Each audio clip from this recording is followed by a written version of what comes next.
Дали случајот Онишченко ќе заврши без одговорност како многу скандали изминатиов период? Премиерот Димитар Ковачевски не одговара конкретно дали некој ќе биде казнет за огромниот пропуст на Агенцијата за национална безбедност.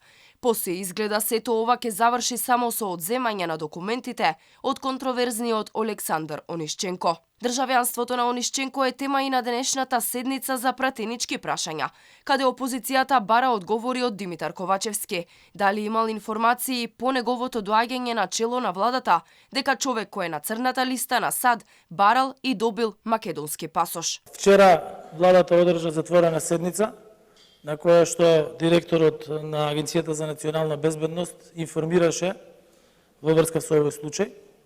За жал, со оглед на тоа дека се работи за затворена седница на влада, не сум во можност да ви дадам детали од неа, бидејќи изнесување на информации од затворена седница на влада е казниво дело, со казна затвор од 1 до 5 години. Кога председателот на владата е прашан дали знаел во тие 5 месеци дека руски шпион од црната листа на Америка бара државјанство и одговара дека не смее да одговори од седница на затворени дискусии во владата, тоа значи дека премиерот не знаел. Не го третираат како премиер, барем во првите 5 месеци. Државјанството на Онишченко ќе биде одземено според членот 14 од Законот за државјанство, кој предвидува поништување на решението, доколку оној што поднел барање за државјанство дал невистините или неточни податоци, односно се користел со лажни исправи. Сепак никој не кажува конкретно какви лажни исправи дал Онишченко при аплицирањето за македонски пасош. Украинскиот тајкун се правда. Немало грам измама во процедурата, а истата ја отпочнал по барање на Македонската федерација за конјички спортови.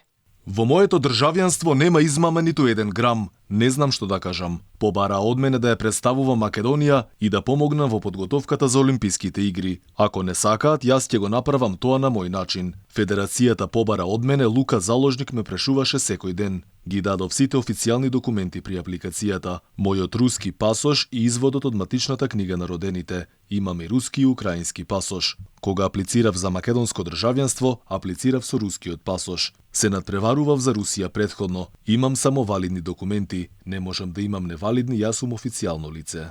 Аферата со Онишченко не е прв случај кој веројатно ќе остане енигма. Скандали со доделување пасоши на контроверзни личности имаше и претходно, но ретко кога имало одговорност. Македонски пасоши добија светски познати мафијаши, членови на меѓународни криминални групи и наркокартели, барани со меѓународни потерници.